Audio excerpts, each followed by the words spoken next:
Welcome to episode 2 of the Adams and Adams Africa IP series, showcasing the people from administrators to influencers and practitioners who make up the African IP landscape. Today, we turn our attention to Angola, a budding economic powerhouse and one of the largest oil producers in sub-Saharan Africa.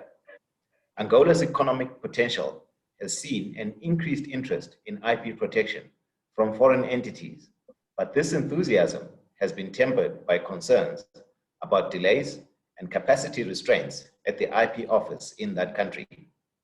Adams and Adams established an associate office in Luanda in 2010, and with me today to help us understand the Angolan IP landscape is Elio Teixeira from Adams and Adams Mozambique, and Jacinto Ukiahamba, who is our local representative or mandatario at Adams and Adams in Angola. Gentlemen, welcome.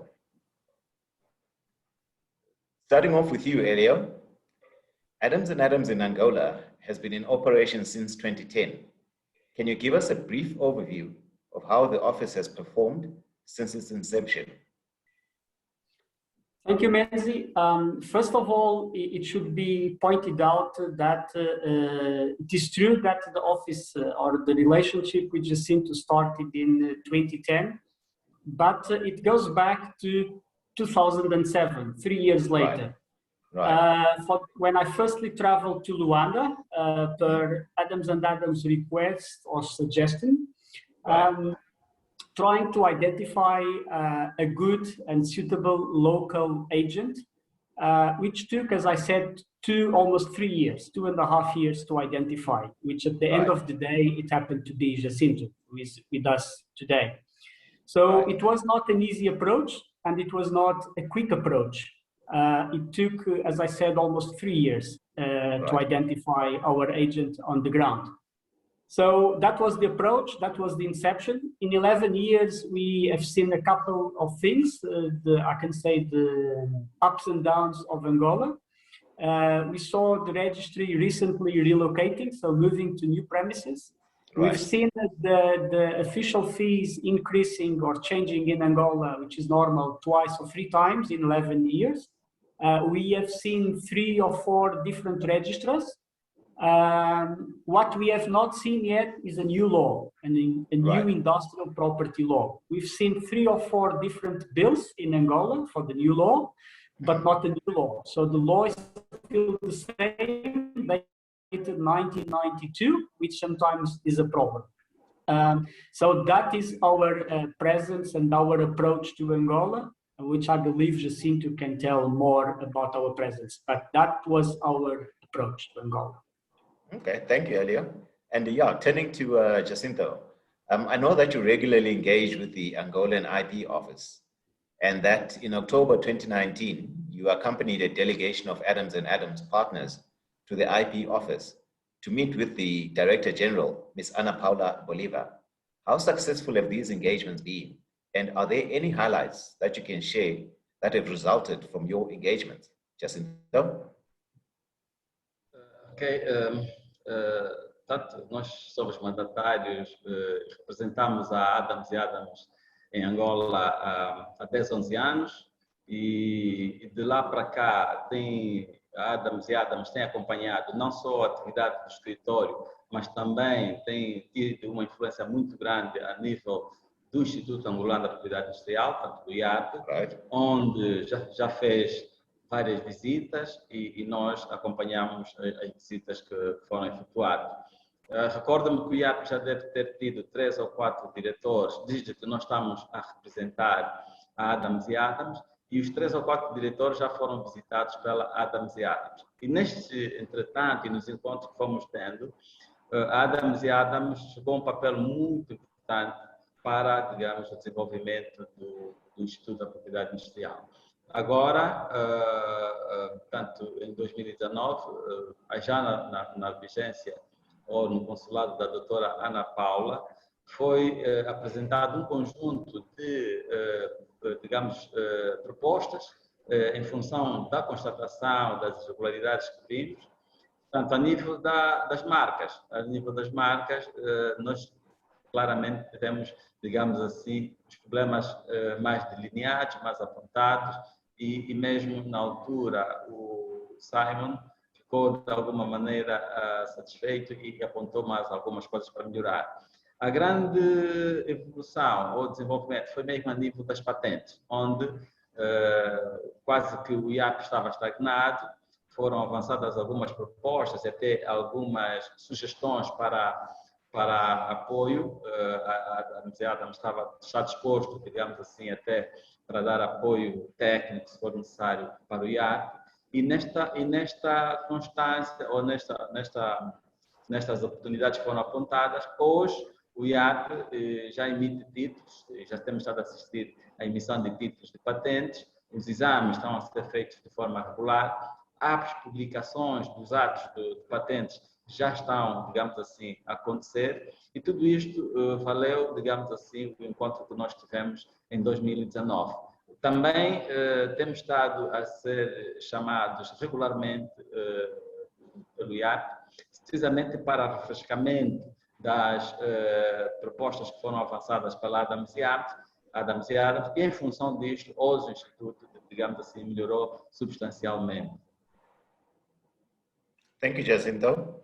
And as our local agent for Adams and Adams in Angola, what would you say gives Adams and Adams a competitive advantage in Angola? É verdade que, como mandatário e representante da Adams e Adams, o nosso escritório ganhou uma grande notoriedade e, digamos, também, mesmo a nível dos outros escritórios concorrentes, nós ficamos, digamos assim, estamos destacados. Somos, nessa altura, responsáveis, assim, de uma maneira geral, de quase, se não 50%, 60%, 70% dos processos a nível do IAP. Temos uma cota muito importante a nível do IAP em função desta relação privilegiada que nós temos com a Adams e Adams. Devo também sublinhar que, em função mesmo dessa relação que temos com Adams e Adams, hoje o escritório tem sido solicitado, quer a nível dos serviços alfandegários ou as alfândegas de Angola, a nível da polícia, antigamente a Polícia de Investigação Criminal, portanto, o Serviço de Investigação, não, anteriormente a Polícia Econômica e agora o Serviço de Investigação Criminal, onde temos estado a dar palestras, temos estado a dar formação aos técnicos, precisamente porque a maior parte das marcas que estão a ser conflituadas a nível das alfândegas e mesmo as apreensões a nível da polícia, na medida de 80% ou 90% são marcas que a Adams e Adams, digamos assim, representa em Angola. Thank you, Jacinto. And what would you say to clients who are disillusioned at the delays that they have experienced at the IP office in protecting their IP rights in Angola? And how do you see the situation unfolding over the next 2 or 5 years at the IP office?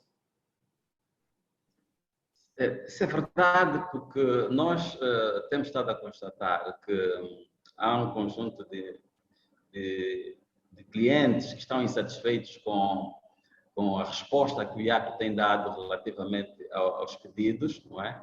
E certamente que o que nós notamos é que o IAP tem uma estrutura com muita deficiência no domínio de recursos humanos, mesmo em termos de meios tecnológicos, porque nós não temos o IAP com uma base de dados capaz de responder em tempo útil às necessidades, aos pedidos dos clientes. Vamos supor, eu quero fazer uma busca agora de prioridade, eu não posso obter essa busca em menos de 24 horas, posso levar muito tempo para obter essa busca. E o IAP, como disse, e essa cota à parte também tem muito a ver com o contributo que o Adams e Adams têm dado ao Instituto. Eles estão muito receptivos e como também disse anteriormente, nós temos sido também agora um parceiro privilegiado com o IAP e por conta disso, eles, na última visita que a Adams e Adams fez ao IAP, portanto, foi acolhido a maior parte das propostas e nós, muito brevemente, vamos ter, digamos assim, os pedidos, os formulários, as faturas a saírem em tempo útil, porque a sugestão que foi dada relativamente ao modelo que existe em Moçambique foi acolhido. E há 2 semanas atrás, nós tivemos uma conversa com a diretora do Instituto, a doutora Paula, e ela disse-nos que, efetivamente, nos próximos meses, vamos ter surpresas.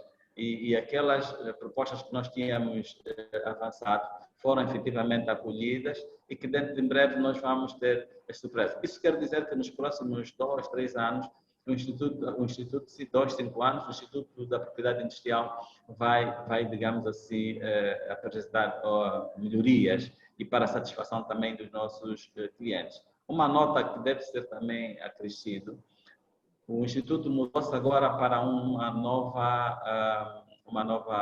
nova sede, né? Tem um novo edifício, onde funciona o Ministério da Indústria e Comércio, com novas instalações, mais precisamente porque, a nível das instalações antigas, havia poucas possibilidades deles introduzirem os meios tecnológicos, faltava muito a internet, mas agora, nas instituições onde estão, tanto o próprio ministro agora assumiu isto e vai dar, digamos assim, maior atenção ao próprio Instituto. Thank you, Jacinto. And Elio, you're responsible for managing various Portuguese-speaking territories in Africa, including Mozambique, Angola, Cape Verde, and Sao Tome, which form an integral part of the Adams and Adams Africa network.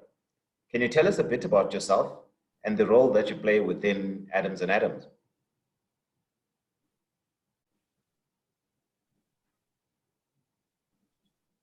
Elio? Thank you, Menzi. Yes, I'm based in Mozambique for 17 years, 17. I've been working with Adams and Adams since 2005, firstly in another office, and then since 2008 as Adams and Adams Mozambique. We were the first Adams and Adams office outside South Africa, and the other Portuguese-speaking countries in Africa came as a natural consequence, I would say. As we previously said, 2010, and then Right. Cape Verde and São Tomé came only 3 or 4 years ago, 5 years ago maximum. First the Cape Verde and then São Tomé. So I should say that I am the focal point. I am the proud focal point of Adams and Adams for the Portuguese-speaking countries. I believe that not only for language reasons, language is definitely an important issue, or that makes the difference, communicating between Adams and Adams and my colleagues in the Portuguese-speaking countries, but there's also as the networking that we have established together with Adams and Adams. I travel quite often to those countries, especially Angola, but also to Cape Verde and São Tomé.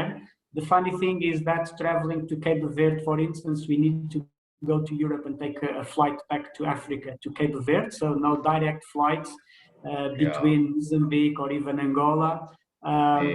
The other difficulty is circulating original documents by courier, which is quite a challenge.